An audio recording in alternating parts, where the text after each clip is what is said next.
Iyi ni radio BBC gahuza miryango ivugira i Londres kuri metero 19 25 31 na 41 no ku mirongo ya FM mu karere k'ibiyaga bigari no kuri internet kuri bbcgahuza.com.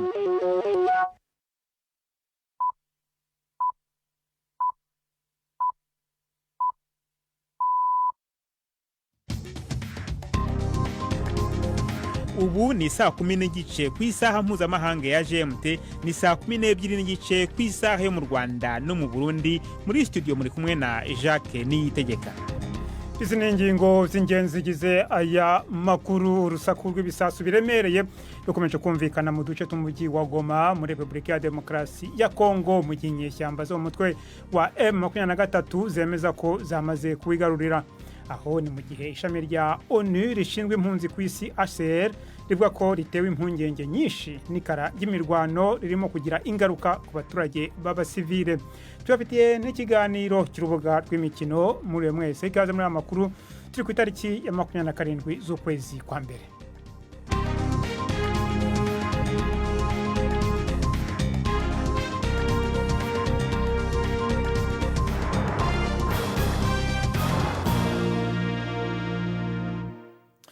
Aya makuru yose ku buryo burambuye ni mukanya Prudence Ngiyumva amaze kutugezaho muri make amakuru y'ingenzi avugwa hirya no hino ku isi. Amasasu aracyumvikana mu bice by'umujyi wa Goma mu burasirazuba bwa Repubulika ya Demokarasi ya Kongo, aho umutwe wa M23 bivugwa ko ushyigikiwe n'u Rwanda uri kugerageza kuhafata. Ingabo za Kongo n'iz'u Rwanda zarasanye ku mupaka, kandi abategetsi b'i Kigali baravuga ko abasivile 5 biciwe mu Rwanda. Mu gihe kitageze ku kwezi, ubusingirizi bw'umutwe w'abarwanyi ba M23 bwateye abasivile barenga 400 guta ingo zabo. Imyigaragambyo yamagana u Rwanda yakorewe mu murwa mukuru Kinshasa no mu mujyi wa Bukavu.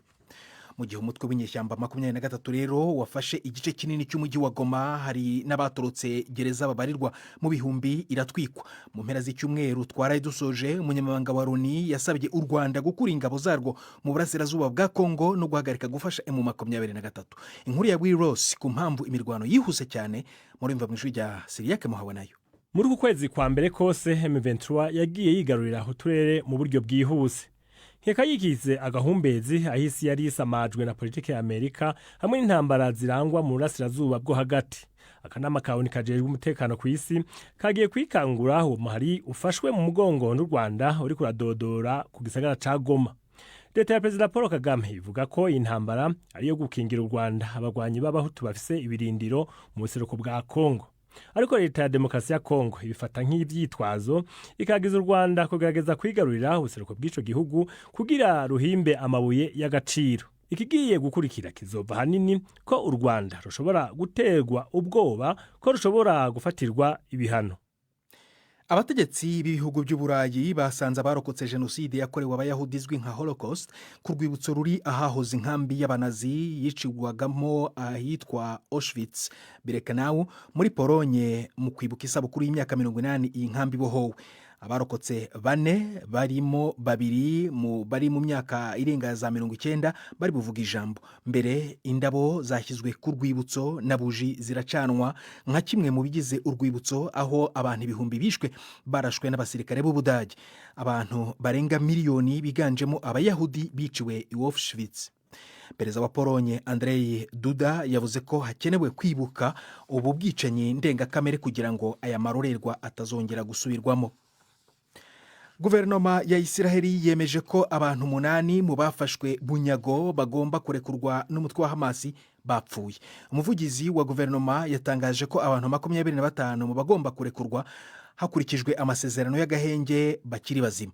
Itangazo ryasohowe na Isiraheli rije mu gihe abanyapalestine babarirwa mu bihumbi 100 bari gusubira mu matongo y'inyubako zabo zasandajwe mu majyaruguru ya Gaza.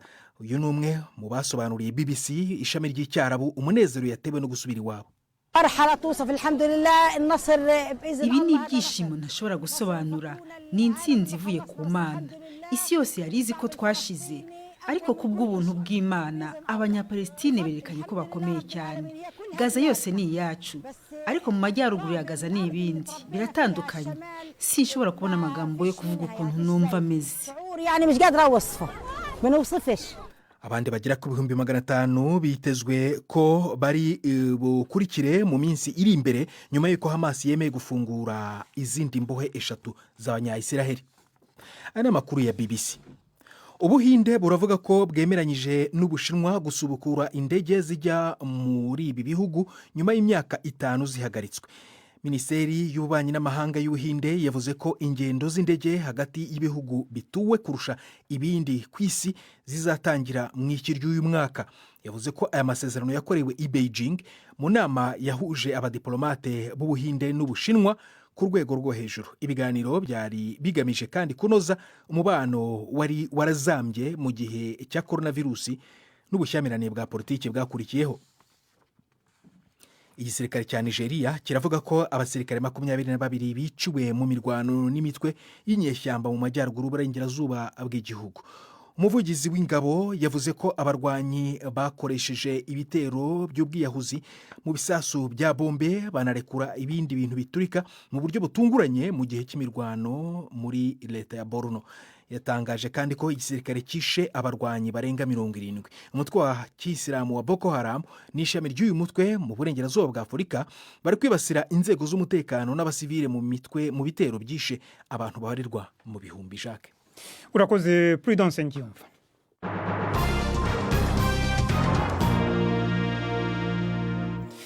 Inkuru ivugwa cyane mu karere kacu mbere no ku isi ni intambara muri Kongo ubu ishushe irya nino ya Goma, umugwa mukuru w'intara ya Kivu ya ruguru. Kuva ejo bivugwa ko habitwaje ibigwanisho ba M23 bari ku miryango y'ico gisagara. Ubu bivugwa ko ibice byinshi byaco aribo babigenzura, gusa amakuru avayo aragoye kuronka kuko uburyo bwo kuyaronka no kuyatanga budakora neza mu gihe umuyaga nkuba wacitse. Prime ku magenge, reka tubwire bimwe mu byo BBC yashoboye kumenya. Urwamo rw'amasasu rwagumye rwumvikana umunsi wose muri ico gisagara ca Goma. Abitwaje ibigwanisho ba M23 bavuga yuko bigaruriye aho mu gisagara. Amazi n'amatara byaracitse nubwo atawuzi neza uwabiciye.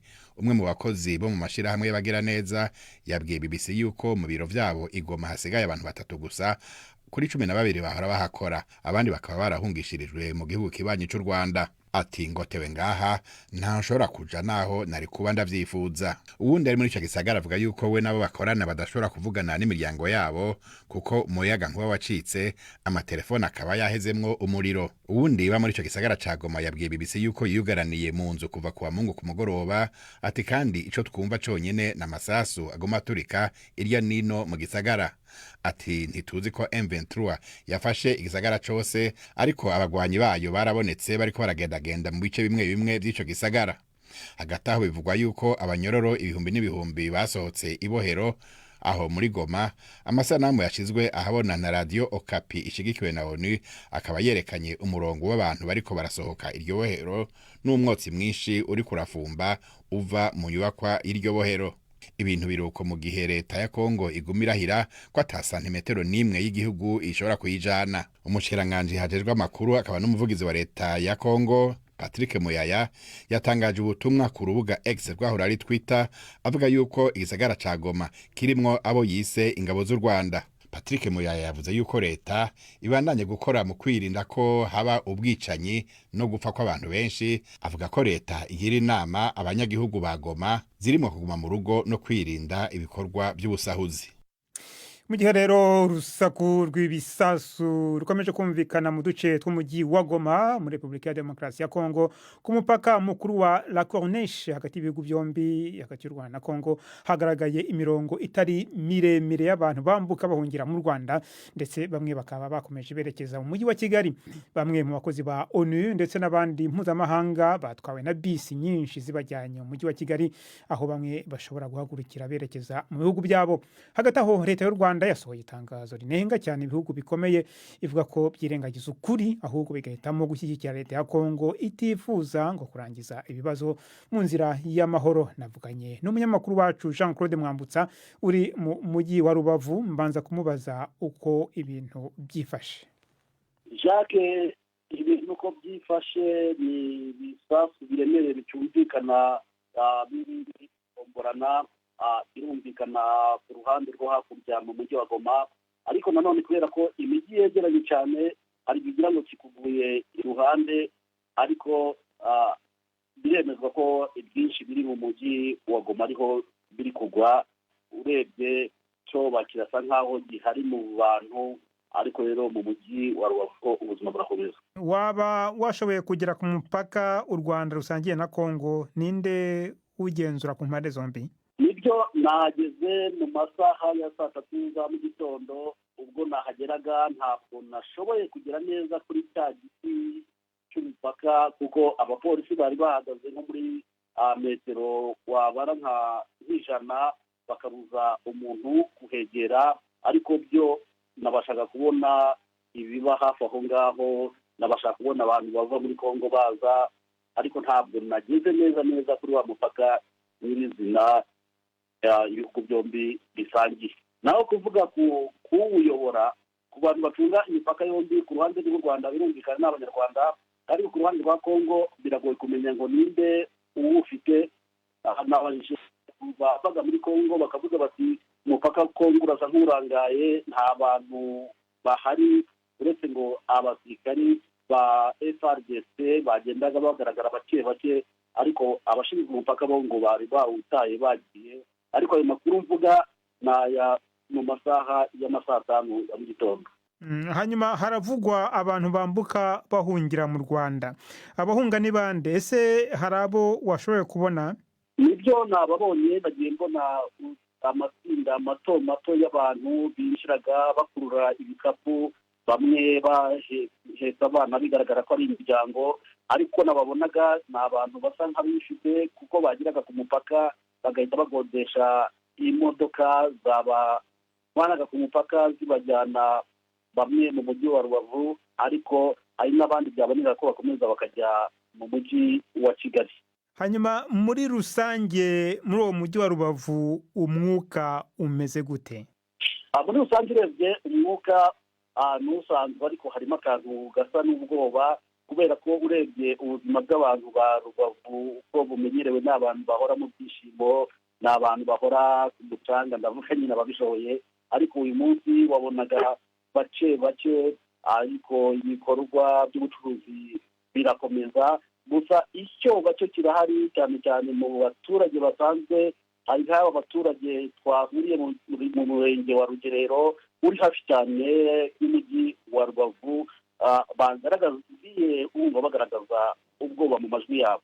Ndatekanye urukura ndi gutengurwa nahwereye ngo ndatekanye, ndabwo ndekanye pe. Hari abana banjye bariyo umupaka siko bawufunze bakambuka banyuze, iyo babona inzira baba bambuze, twabahamagaye ngo bambuke babuze aho banyura. Umutekano ni mukeya, ndi kumva ibisasu biri kuza hirya no hino kuri duwani bagiteye mu Rwanda, mbari ndeba n'amaso yanjye, umwe kimuciye amaguru turiruka, mvuga ngo ari bahateye ikindi gisasu. Ubwo umutekano wakura uretse Imana bw'ijuru yaturengera, naho nibira bari guteragura mu Rwanda ntabwo ari byiza. Leta y'u Rwanda hari icyo yatangaje? Nibyo, Leta y'u Rwanda yasohoye itangazo mu rukerera, ni itangazo ryanengaga cyane umuryango mpuzamahanga, bivuga ko ibihugu bikomeye bidashaka gushaka igisubizo cy'ibibazo biriho muri Repubulika ya Demokarasi ya Kongo, ahubwo buri gihe bigatwara imikomo ku butegetsi bw'u Rwanda, buvuga ko ari yo bazana ikibazo, nyamara ubwo bukavuga ko Leta ya Kongo ariyo idashaka kuva mu ntambara kuko yahakanye kwitabira imishyikirano. Umunyamakuru wacu Jean Claude Mwambutsa nongeyeho ko umuvugizi w'igisirikare cy'u Rwanda yamenyesheje ko abantu 5 bahitanywe n'amasasu ku ruhande rw'u Rwanda, abashika 30 nabo bakaba bakomeretse.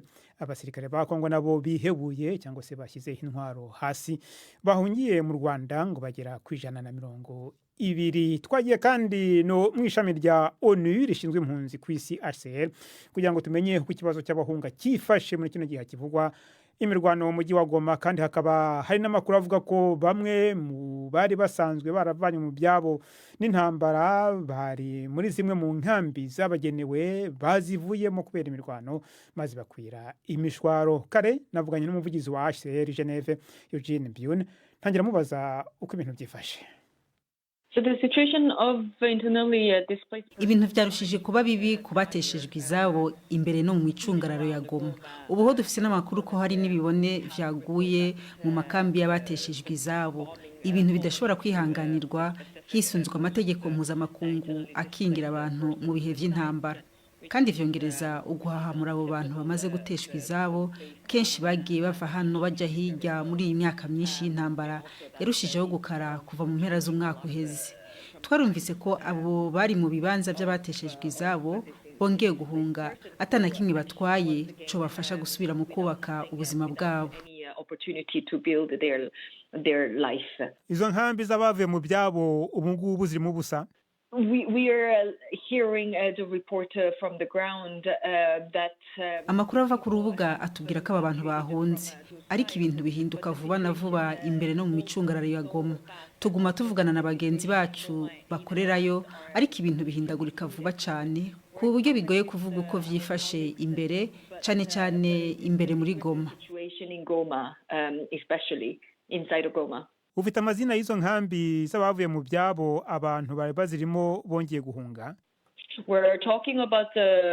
Turamaze kumva ko nko muri Rusayo ya mbere n'iya kabiri, Bushagara, Muja na Kanyarucinya abantu bongeye guhunga, ubu bariko barayerera barondera iyo bakika umusaya.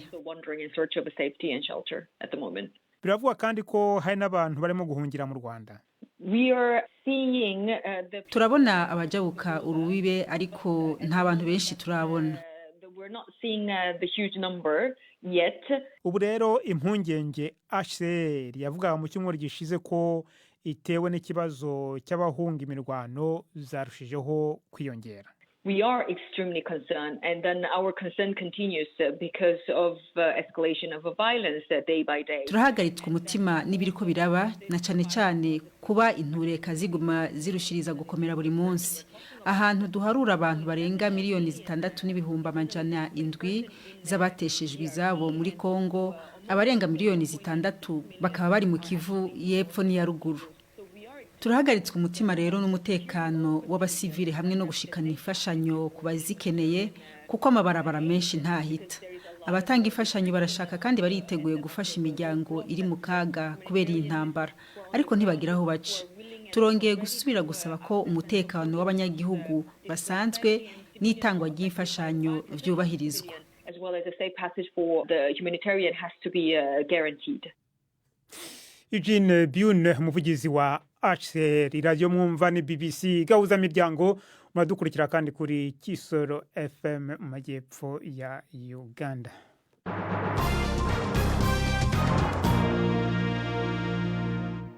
Reka tujye i Bujumbura mu Burundi, aho uyu munsi hashize imyaka 12 isoko rikuru rya Bujumbura rihiye, abacuruzi bakahombera byinshi cyane.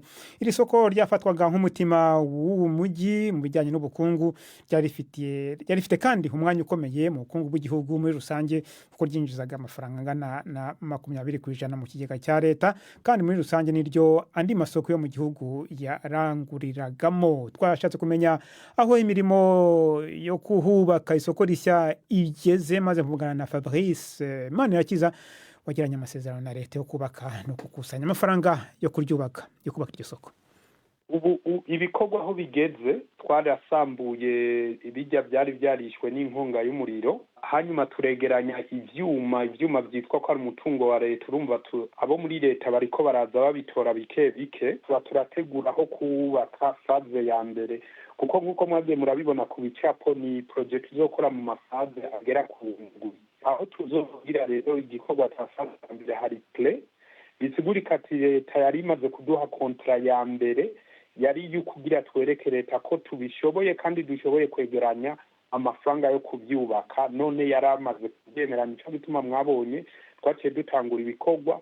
Ubu rero turi muri demande yo gusaba leta twemerere tubikore muri ayo mafaze, ari iyo kontra ya kabiri turindiriye, kandi twamaze kumva kandi twizeye ko bashobora kuyiduha vuba bwango kugira dutangure, kuko twebwe turi play gutangura. Leta yari yavuze umugambi wayo wakazaza wa 2040-2060, umugambi wo kusana isoko rikuru rya Bujumbura uzatwara $400 million. Umaze kwegeranya amahera angana gute?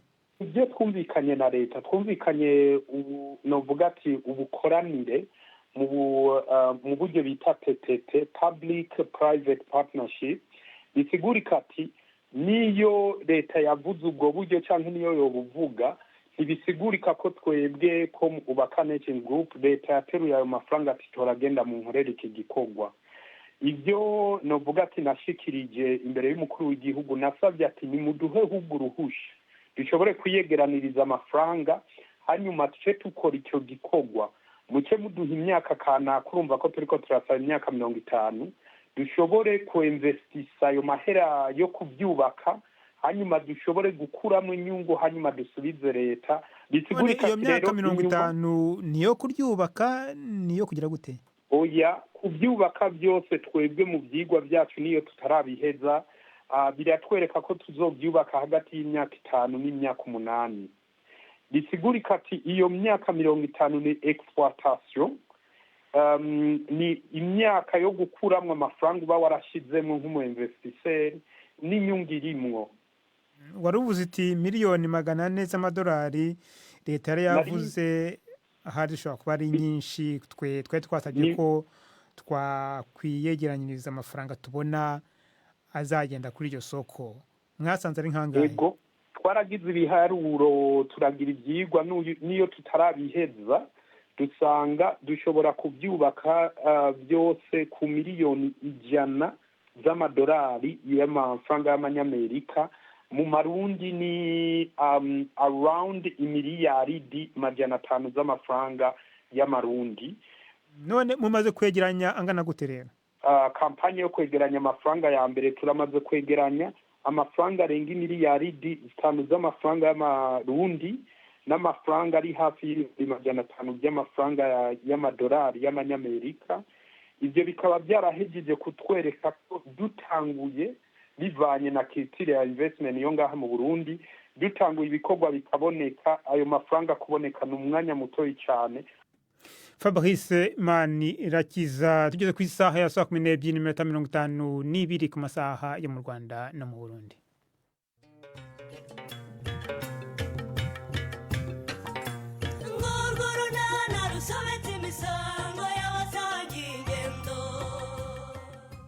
Mu kiganiro nacyo kuri wa kabiri twabateguriye. Reya ubuse mvuze ko wakoze kunsura hari icyo nababanishira? Ntacyo pe, nuko nyine ari ugusura utagusura naho ubundi wakabaye uza nanjye ukanyishyura niyo waba umunsi umwe gusa. Hambo, reka njye kuryama ubwo tuzashaka umwanya ndebe ko nanjye nakwishyura. Nta kibazo rwose, ariko mbere y'uko ngenda ubaye hari ikindi ushaka kumbwira wakimbwira nta kibazo. Ikindi nshaka kubwira cyerekeranye n'ikira? Ni 12:45 kuri BBC. Reka dukomereze ku makuru yo kumbuga z'imikino uyu munsi mwateguriwe kandi mugezwaho na Yves Bucyana.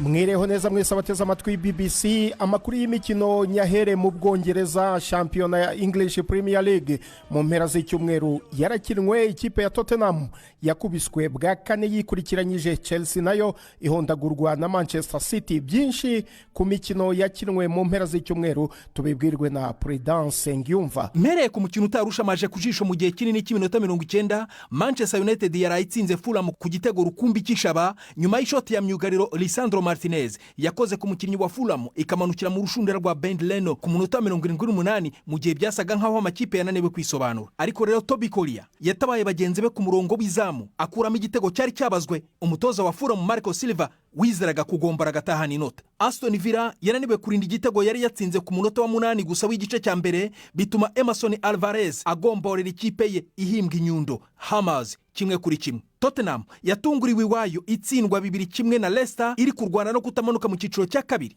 Nyamara mbere y'intsinzi Leicester City yari imaze imikino 7 itsindwa umusubizo. Ku rutonde Spurs iri ku mwanya wa 15 ikarusha Wolves iri munsi y'umurongo utukura amanota 8 gusa. Ku wa gatandatu Manchester City yatsinze Chelsea 3-1 kuri Stade Etihad, biri mu ruhare rw'ikosa rikomeye rya nyezamu Roberto Sanchez wugarijwe n'igitutu cya rutahizamu Erling Haaland ku ishoti ndende yaraherejwe na nyezamu Ederson. Arsenal yabonye amanota 3 y'ingenzi yakuye kuri Stade Molineux itsinda Wolves 1-0 mu mukino waranzwe n'ibyemezo by'umusifuzi Michael Oliver byateye impaka zikomeye nyuma y'ikarita itukura yeretswe ingimbi Lewis Kelly mu gice cya mbere. Ariko Bournemouth niyo yatunguranye kurusha indi mikino mu mpera z'icyumweru twaraye dusoje ihondagura Nottingham Forest 5-0. Liverpool yo iyoboye urutonde rw'agateganyo kugeza ubu yatsinze Ipswich 4-1 naho Everton itsinda Brighton Hove Albion 1-0. Urakoze cyane Prudence Ngyumva. Hagati aho umutoza wa Manchester United Ruben Amorim atangaza ko aho gushyira rutahizamu we Marcus Rashford ku ntebe y'abasimbura yahitamo kuhashyira umutoza we w'abanyezamu ufite imyaka 63 y'amavuko. Amorim asa n'ushinja Rashford kudakora no kuterekana umusaruro uhagije mu myitozo nk'uko abakinnyi bagenzi be atoranya mu ikipe ya mbere babikora. Isoko ry'igura n'igurisha ry'abakinnyi ku mugabane w'Uburayi rizafunga tariki 3 z'ukwezi gutaha. Ahazaza ha Rashford hakomeje kwibazwaho cyane kuko amaze ibyumweru 6 byose adakinishwa. Icyifuzo cya Rashford cyo kujya mu ikipe ya AC Milan yo mu Butaliyani cyakomwe mu nkokora nuko iyo kipe yahise ifata myugariro wa Manchester City Kyle Walker nk'intizanyo mu gihe iyi kipe itemerewe kugira undi mukinnyi w'umwongereza yongera mu bakinnyi bayo. Byanavugwaga ko yifuzwaga nk'intizanyo na Barcelona, ariko iyi kipe nayo igomba kubanza kugabanya abakinnyi bayo, kandi ngo uwitwa Eric Garcia ndetse na Ansu Fati ntibashaka gusohoka muri Barcelona.